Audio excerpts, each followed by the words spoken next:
How's it going, YouTubers? Real Bubba Hotep back with you for another installment of Crucible Crash and Burn. And I did this time. I burned. As you can tell, Fred Alfaro, you got me beat, buddy. You did pretty good. RNG was not on my side today. Now, Mr. Alfaro came in at a pretty husky 143440888. I myself at 132945588. So not a huge punch up for me, and it seemed about evenly matched. I wanted to take Immortal X-Men in here just because I saw the Envoy Crucible testing, and I knew that Immortal X-Men could take this team out pretty easy. I could have taken New Warriors in with it, and I might have had a hard time, but I just wanted it done. This was the second to the last match, and I had already dropped 2 rooms, so I really just wasn't playing around. Now this was my last match for the day, so I have the Super Sup team. APOC wasn't doing anything. I had APOC left over, so I decided to bring him in. If you could tell, Doom didn't do anything. The 2 big hitters for Astral was already out. Dorn taken care of since both Red Hulk and APOC stopped the revives. I had no problem whatsoever. I kept Shadow King for the last so he didn't get his pesky possession on anybody else. And it's done.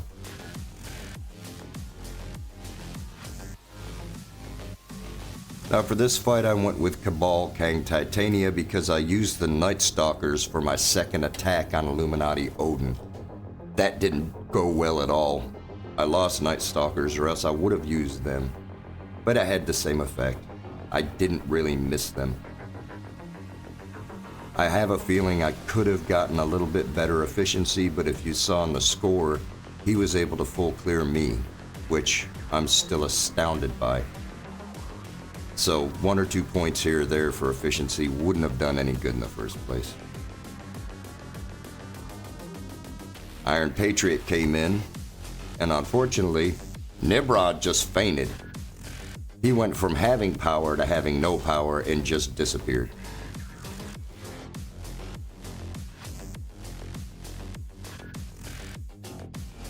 Now it's just a matter of time before the summons get taken out. Kane come through with his basic, take that one out.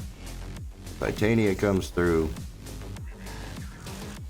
hits the ability block. Kane comes through with another basic, and it's all over.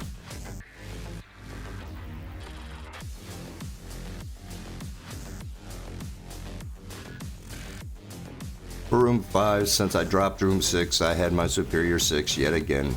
Blizzard's not going to do anything different here. He's not going to make the team meta. He's not going to be able to beat Superior 6.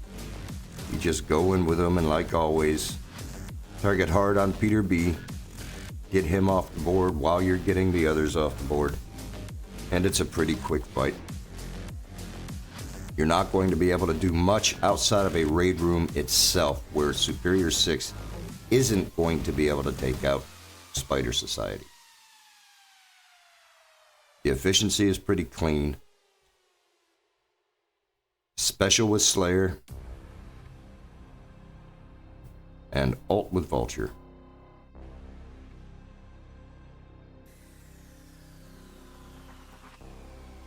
This was my very first attack of the day.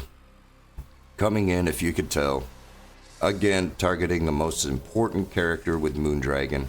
But it's okay because she's the beefiest, so I really wasn't worried. Now, somebody had told me that if I go in with Echo, even though I don't have the offense up from Guardian, it does a little bit better blocking the assist and stuff. So next time I'll try to do that. The first downfall is Phyla-Vell dying. But as you can see, I get the special off. Now it's my turn to go in. And it's only a 7 red star Captain Britain, so I thought I was going to be able to do pretty good. But as you can see, my Moondragon didn't do anything. Got him down. I need to find a way to get some more damage. I always have that downfall. I get him down to the red, but I cannot take him out. Going to have to study more to see about the positioning. Maybe that'll help. For my second attack, I wanted to take in the Night Stalkers. I was hoping to be able to hard focus on Captain Britain, but if you could tell right out of the bat, with Black Bolt being in there, I didn't stand a chance. I wanted to back out, but I also knew if I did, I had absolutely no chance of beating this. So I had to sacrifice it. It's just going terribly from the get-go.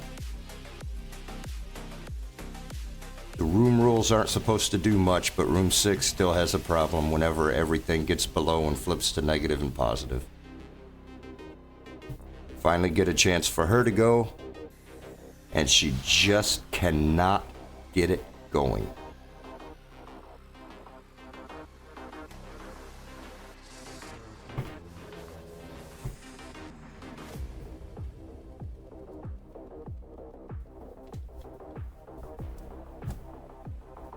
Coming in with Kahori's basic, and then her ultimate hits.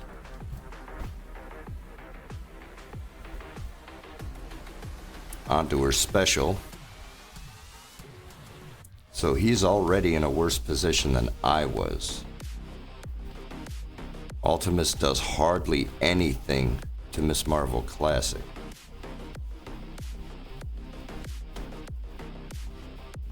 But it just did the trick.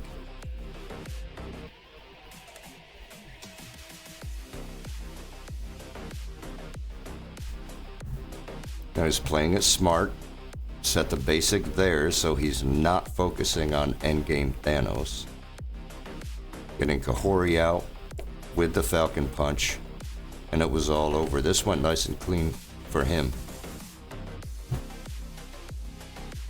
Now he brought in the Black Cat, and I would have done the same thing, but I thought the Black Cat would weaken the team.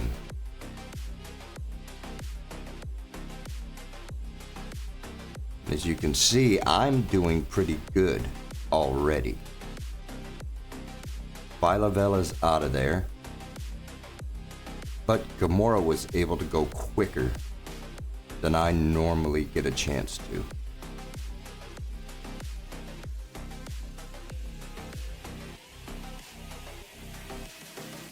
He hits with the special, and Adam Warlock is down,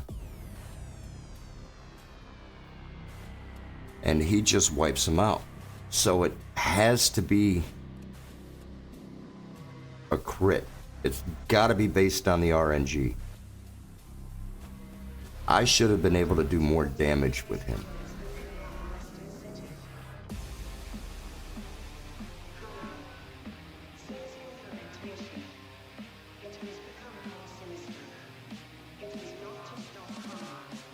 Now with Captain Britain being gone, it's really only Pym, Shuri, and Odin that he has to worry about. Dorm just kind of sits there. If I would have thought about it, instead of falling victim to the flavor of the day, I wouldn't have taken Dorm in. I think Dorm is a pretty bad choice.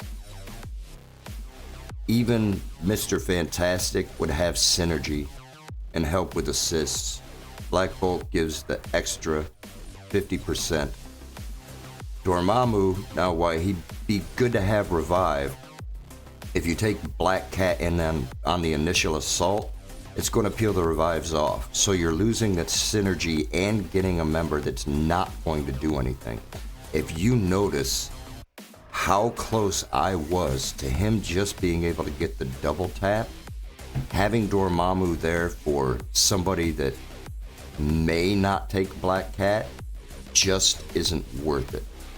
So I would say if you have Dormammu and you won this round, kudos to you. But you might want to rethink for somebody that might be a little stronger and a little more skilled into the next round. I almost bit it right there. If you can see, the Superior 6 is just taking my Odin to town. Now, if I had any less than 7 red Odin, I would have been dead right there. And Odin is doing Odin things, just wiping everybody out. But it was too close for comfort. Storm is definitely being removed. Now coming in for his third attack, this is pretty much a winner right here. Just replacing Moon Knight with Old Man Logan. They have the speed. There's nobody there for Odin to assist, so he's not really going to get anything. Very quick.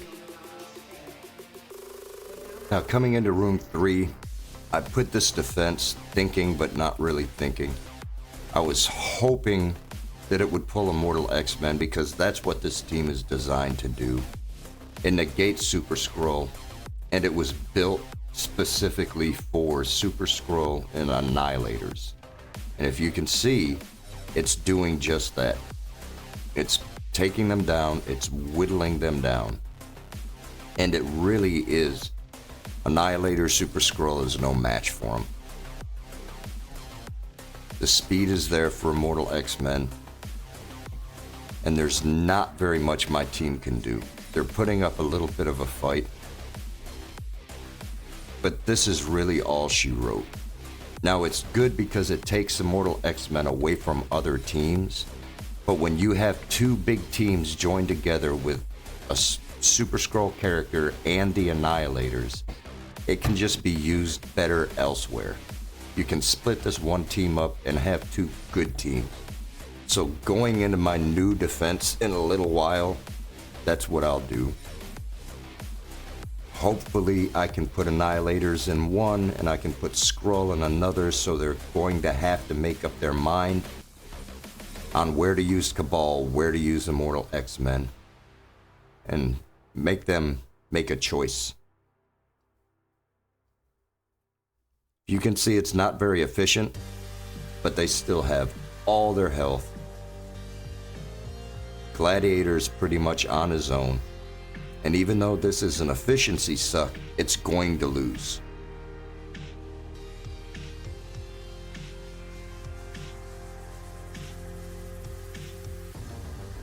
Once Jean Grey gets bigger stars,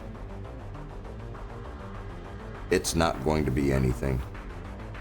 With the power from Storm, the power from Jean Grey, this team isn't going to be a thing after this season.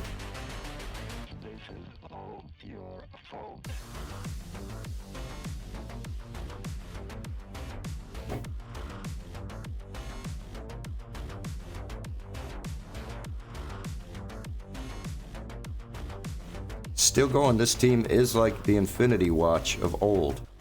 It's the cockroaches. They're still going, still going. I think the only thing you have to worry about is timing out. Then you drop a fight and come in and clean up. Definitely not going to win any efficiency in this one. He may get the win, but that's all he'll get.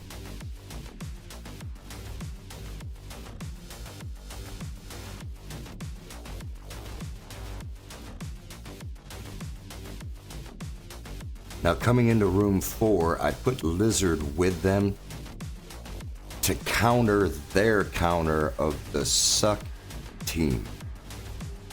Lizard would have been able to go before Void Knight, healed everything off, get some extra buffs.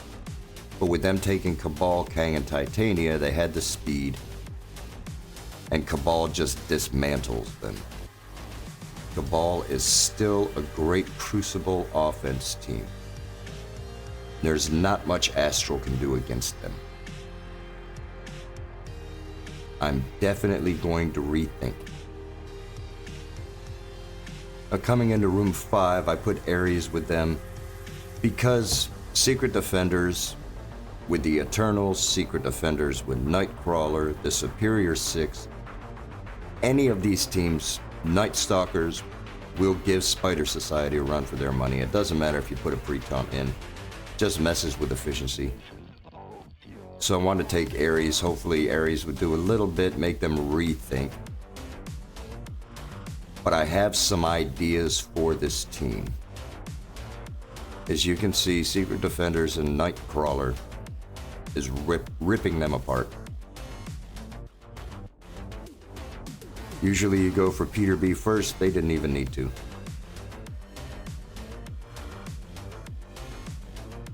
It was good thinking by my opponent.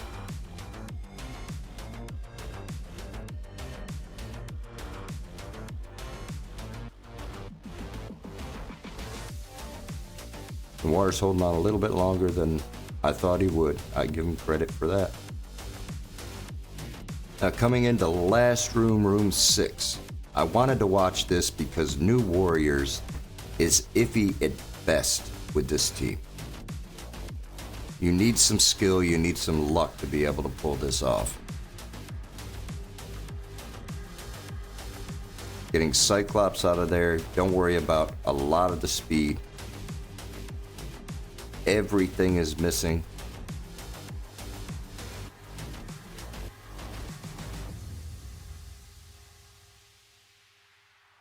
He didn't do anything special, nothing out of the ordinary. The splash on Rogue got Cyclops out, which brought him back. It's a good thing he was targeting on Rogue, because if he was targeting on Bishop, it might have been a different story.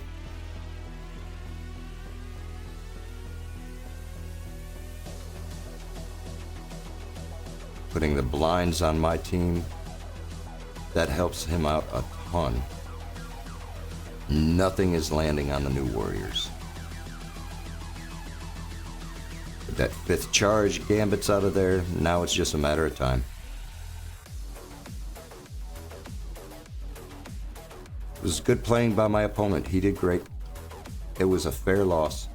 Since we're getting into week 4 of season 12, counters have pretty much been established. We know how to take out room 1. We know that it's possible to take out room 2. It comes down to RNG. It comes down to a lot of skill. I believe Dorky Dad just made a video with Saw Owner. Skaw, for those that don't know, ranked number 1. And he gives a step-by-step detailed list and instructions on how to beat this team. So if you keep getting hindered like I do, I suggest you go and give him a watch. It's really worth paying attention to. We know that there are counters for this team. We know there's an easy counter for this team, a counter for this team, a counter for this team. But if you're making them choose between having the counter for this team but not having the counter for this team, and this team having this counter, but that counter being gone and another counter not working, and you need one piece for a counter for over here, I'm hoping that the decisions will give them some analysis paralysis. If you're wondering how I'm going to do, you can always follow me live on Twitch Mondays, Tuesdays, and Wednesdays, sometimes throughout the week if I have war that I need to do, or if I want to try out another game, or if I just want to chat with you fine people. You can find links to my Twitch and my Discord in the bio below. And thank you for spending a little bit of time with me.